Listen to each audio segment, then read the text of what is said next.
बिलासपुर सुपारी किलिंग में सिंडिकेट से अवैध हथियार तार रायगढ़ से जुड़ने के बाद रायगढ़ पुलिस ने अवैध हथियारों के सप्लाई करने वाले लोगों के खिलाफ धरपकड़ तेज कर दी है।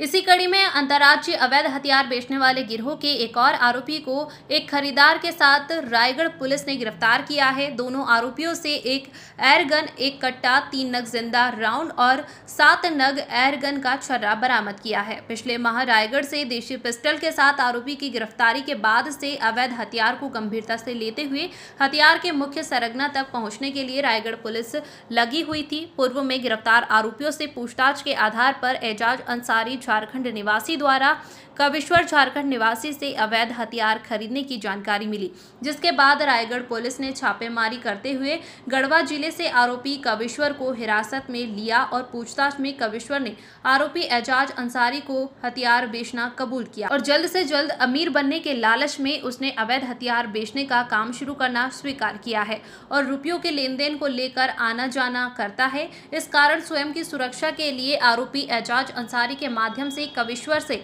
1 नग कट्टा और 3 राउंड खरीदा था।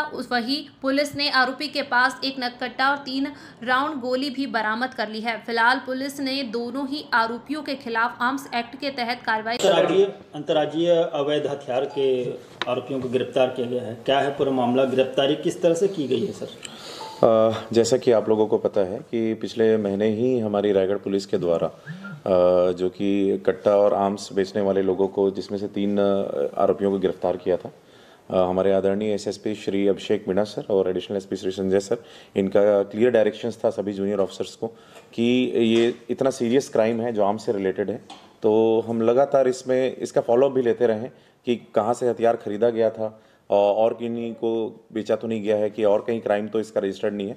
तो इसी तारतम्य में लगातार हमारी सर के डायरेक्शन में, क्लियर डायरेक्शन में मेरे द्वारा, मेरे जूनियर श्री कमल पटेल जी के द्वारा, कंप्लीट जूट मिल की टीम और अपनी साइबर के द्वारा लगातार ये फॉलोअप हमारे द्वारा लिया जा रहा था। इस तारतम्य में हमें ये जानकारी हुई कि जैसा कि हमने प्रीवियसली हमारे राजू से जो है पूछताछ हमने की थी और इससे हमें पता चला कि कविश्वर उर्फ केवी उर्फ कवि भैया उर्फ कबीर मेहता, इस नाम से एक व्यक्ति है जो कि पलामू झारखंड का रहने वाला है और जो हथियारों की सप्लाई का काम करता है। तो कंटिन्यूस लेवल पे हमारी टीम जो है बहुत बार दबिश देकर उसे गिरफ्तार करने का प्रयास जो है किया जा रहा था, लेकिन वो चकमा देकर, चूंकि उसे ये पता चल गया था कि आरोपी ऑलरेडी गिरफ्तार हो चुके हैं रायगढ़ में, जिनसे वो कनेक्शन में था और जिन्हें वो आर्म सप्लाई किया करता था, तो इसीलिए वो अपनी पहचान भी छुपाने का प्रयास कर रहा था और वहाँ की लोकल पुलिस से भी और हमसे भी बचने का लगातार प्रयास कर रहा था। जी, जो हत्याकांड से पिछली बार जैसा आप लोगों को बताया गया था, उससे जुड़ा हुआ मामला था, जिसमें 3 आरोपियों को हमने पिस्टल के साथ गिरफ्तार किया था। आरोपियों को कहाँ गिरफ्तार किया गया? हाँ, तो अब मैं इसी तारतम्य में आगे बताना चाहूँगा कि ये जो मुख्य आरोपी था, ये पलामू झारखंड का रहने वाला था। तो बड़े टैक्ट से जो है हमारी साइबर की टीम ने, जो अभी इसे गिरफ्तार करने पिछली बार जो गई हुई थी, तो इन्होंने बड़े टैक्टफुली उसको अपने झांसे में लाकर जो है हमने इसको गिरफ्तार करने में सफलता प्राप्त की है।